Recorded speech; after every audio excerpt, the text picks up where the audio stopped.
হুসাইন একবার বিশ্বনবীরে প্রশ্ন করলেন, নানা মানিল আমজাদ ইলাল্লাহ, বলেন তো নানা আল্লাহর কাছে কে বেশি দামি, আপনি নাকি আমি? বিশ্বনবী বললেন, হুসাইন আনাল আমজাদ, আমি বেশি দামি। হুসাইন বলল, নানা জি আমি মানি না, আনা লা ওয়াফিক, আমি মানি না নানা। কেমন করে আপনি আমার চাইতে বেশি দামি হন? আপনার চাইতে আমি বেশি দামি। বিশ্বনবী বললেন, হুসাইন আমি হলাম নবীদের নবী, আখির নবী, বিশ্ব নবী, আর তুমি হলা আমার উম্মত, তোমার চাইতে আমি বেশি দামি। হুসাইন বলে, নানা জি আপনি ভুল বললেন, আপনার চাইতে আমি হুসাইন বেশি দামি। সুবহানাল্লাহ কইবেন না? বিশ্বনবী বললেন, কাইফা যালিক, কেমন করে এটা? হুসাইন বলল, নানা জি তাহলে বলেন তো আপনার আব্বার নাম কি? বিশ্বনবী বললেন, আমার আব্বার নাম হলো আব্দুল্লাহ। কি নাম? হুসাইন বলেন, আনা খালি আব্দুল্লাহ, লাইসা ক্বাবলাহু ওয়ালা বা'দাহু শাই। খালি আব্দুল্লাহ, সামনেও কোনো টাইটেল নাই, পিছনেও কোনো টাইটেল নাই। আমার আব্বার নাম আপনি জানেন নাকি? আমার আব্বা হলো শেরে খোদা, দুনিয়ার সব কাফির মুশরিকদের জন্য আল্লাহ আমার আব্বারে বাগ বানিয়ে পাঠিয়েছে। আমার আব্বা সাধারণ কোনো মানুষ নয়, বিশ্ব নবীর মেয়ের জামাই। আল্লাহু আকবার। আপনার আব্বা আব্দুল্লাহ কি কোন নবীর মেয়ের জামাই নাকি? বলেন, আমার আব্বার নাম হলো আলী কাররামাল্লাহু ওয়াজহা। বিষ্ণু বললেন, তাই তো, আসলে তো তোমার আব্বা বেশি দামি। আবার হুসাইন প্রশ্ন করলেন, নানা বলেন তো আপনার আম্মার নাম কি? কি নাম বিশ্বনবীর মায়ের? তোরা দেখে যা আমিনা মায়ের কোলে, মধু পূর্ণিমারি সেথা চাঁদ দোলে, যেন উষার কোলে রাঙার বিদোলে। তোরা দেখে যা আমিনা মায়ের কোলে, কুল মখলুকে আজি ধ্বনি ওঠে কে এলোই, কালিমা শাহাদাতের বাণী ঠোঁটে কে এলোই, পড়ে দুরুদ ফেরেশতা বেহেশতের দুয়ার খোলে। তোরা দেখে যা আমিনা মায়ের কোলে। আল্লাহু আকবার। বিশ্বনবী বললেন, আমার মায়ের নাম আমিনা। হুসাইন বলল, নানা জি আপনার মায়ের নাম যদি আমিনা হয়, জেনে রাখেন আমার মায়ের নাম হলো ফাতিমা, সাইয়্যিদাতুন নিসাই আহলিল জান্নাহ।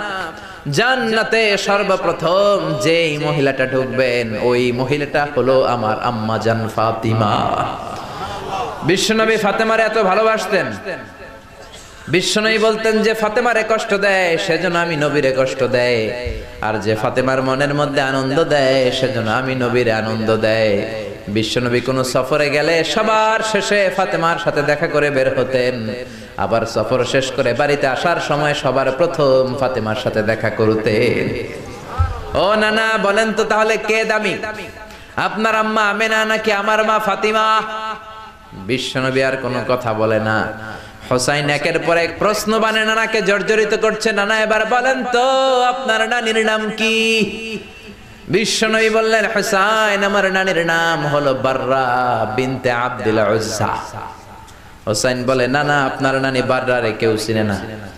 চিনেন আপনারা? অনেকে জানেই না, ওই যে কয় নসিনি, আরা নসিনি দে, আমরা চিনি না বাররা বিনতে আব্দুল উজ্জা। হুসাইন বলে, না না আপনার নানিরে তো কেউ চিনে না, বাররা নামটা কারো মুখস্থ নাই। আমার নানির নাম আপনি জানেন নাকি? আমার নানির নাম হলো খাদিজাতুল কুবরা আত-তাহেরা। একটা মহিলাকে আরশের উপর থেকে আল্লাহ সালাম জানিয়েছেন, ওই মহিলাটাই আমার নানি খাদিজা।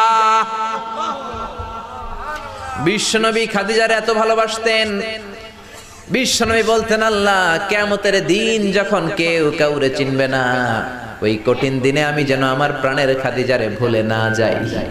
খাদিজা ইন্তেকালের পরে বিশ্বনবী নিজ হাতে দাফন কাফন করলেন, কবরের সামনে দাঁড়িয়ে দোয়া করলেন। দোয়ার পরে সব সাহাবীরা ঘরে ফিরে যায়। আবু বকর বললেন, নবী চলেন ঘরে ফিরে যাই, দাফন শেষ, কাফন শেষ, দোয়াও শেষ। বিশ্বনবী বললেন, না আবু বকর আমি যাব না, তুমি যাও, আমি কবরের সামনে দাঁড়িয়ে থাকবো। যেই মহিলাটাকে এই কবরের মধ্যে আমি শোয়ালাম রে আবু বকর, এই মহিলাটা সাধারণ কোন মহিলা নয়, আমার বিপদের দিনের সঙ্গিনী খাদিজা। মক্কায় এই মহিলাটাই আমার হাতে প্রথমে কালিমা পড়ে ইসলাম ধর্ম গ্রহণ করেছে। মক্কায় কেউ যখন আমারে সাহায্য করে নাই তখন আমার খাদিজা আমারে ভুলে নাই। কেউ যখন আমারে শেল্টার দেয় নাই, সাহায্য করে নাই, খাদিজা আমারে সাহায্য করেছে। মক্কার লোকেরা 3 বছর শিয়াবে আবি তালেবে আমার জেলের মধ্যে রেখেছিল। আমার কলিজার টুকরা বিবি খাদিজা ওই জেলখানার ভিতরে আমার সাথে ছিল। আবু বকর, তোমার মনে চাই তুমি ঘরে ফিরে যাও, আমি এখানে দাঁড়িয়ে থাকবো। আমি দাঁড়িয়ে দাঁড়িয়ে খাদিজার কবরের 3টা প্রশ্নের জবাব আমি বিশ্বনবী নিজে দিয়ে তারপরে ঘরে ফিরে যাব রে আবু বকর। সাইয়েদনা জিবরাইল এসে বললেন, ইয়া রাসূলুল্লাহ, ইয়া হাবিবাল্লাহ, দাঁড়িয়ে থাকার দরকার নাই, আপনি ঘরে ফিরে যান। আল্লাহ বলেছে খাদিজার কবরের 3টা প্রশ্নের জবাব আরশের উপর থেকে